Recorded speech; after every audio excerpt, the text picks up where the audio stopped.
ගර්භාෂය ඇතුල් බිත්තිය පටක ඔයාගේ ඇගේ වෙනත් තැන්වලට ගිහිල්ලා ඔයාට පීරෙත් හැදෙද්දි ඒ තැන්වලිනුත් ලේ ගැලුවොත් අද අපි කතා කරමු එන්ඩෝමෙට්‍රියෝසිස් ගැන. මේ විදියට ඇගේ වෙනත් තැන්වල ගර්භාෂය ඇතුළු බිත්තියේ පටක වර්ධනය වෙන එන්ඩෝමෙට්‍රියෝසිස් කියන රෝගය ඔසව්වීම සිද්ධ වෙන වයසේ කාන්තාවන්ගෙන් 110%කට වගේ තියෙන්න පුළුවන්. ඊටාම සුලභ රෝග තත්ත්වයක්. මේ රෝගය හැදෙන්නේ කොහොමද කියලා තාම හරියට හොයාගෙන නැතත් දැනට ඉදිරිපත් වෙලා තියෙන හේතු වලින් වඩාත්ම පිළි අරගෙන තියෙන හේතුව වෙන්නේ ඔසව්වීමේදී බිඳ වැටෙන ගර්භාෂය ඇතුළු බිත්තියේ පටක පැලෝපියන නාල දිගේ වැරදි පැත්තට. ඒ කියන්නේ ඇඟ ඇතුළට ගමන් කරලා ඔයාගේ උකුලේ අවයවවල තැන්පත් වෙනවා කියන එකයි.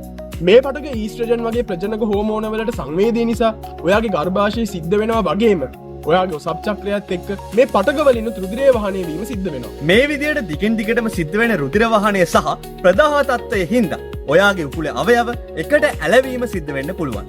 මේ නිසා අධික වේදනාවක් ඇති වෙනවා. මේ විදිහට උකුල් කුහරයේ තියෙන අවයවවල ඇති වෙන වෙනස්කම් නිසා මේ රෝගයේ තියෙන කාන්තාවන්ට මදසරුභාවයේ ඇති වෙලා දරුවෙක් ලබන්න තියෙන හැකියාව අඩු වෙන්න පුළුවන්. ඔයාගේ පවුලේ ළඟම ඥාතියෙකුට එන්ඩෝමෙට්‍රියෝසිස් රෝගය තියෙනවා නම් ඔයාටත් මේ රෝගය හැදෙන්න අවදානමක් තියෙනවා. එන්ඩෝමෙට්‍රියෝසිස් රෝගයේ මුල් අවස්ථාවේදීම හඳුනාගත්තොත් මේ රෝගයේ බරපතල තත්ත්වයට හැරෙන්න කලින් ප්‍රතිකාර ආරම්භ කරන්න පුළුවන්. එන්ඩෝමෙට්‍රියෝසිස් රෝගයේ රෝග ලක්ෂණ මොනවද? ඔසව්වීම සිද්ධ වෙන සහ ඒ ආසන්න දවස්වලදී යටිබඩේ උකුලේ ඒ වගේම කලාතුරකින් කොන්දේ අධික වේදනාවක් ඇතිවීම.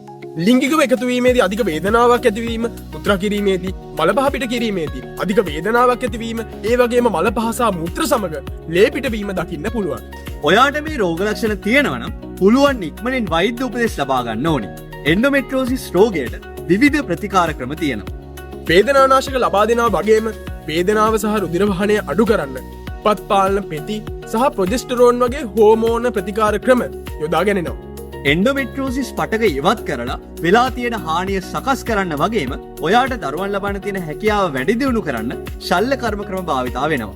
ඒ වගේම මදස්වරභාවයේ තියෙන කාන්තාවන් සඳහා වෙනත් ප්‍රතිකාර ක්‍රමත් යොදා ගැනෙනවා. පවුල සම්පූර්ණ කරලා තියෙන කාන්තාවක් නම් ගර්භාෂය සහ ඩිම්බ කෝෂය ඉවත් කිරීමේ සැත්කම සිදු කරනවා.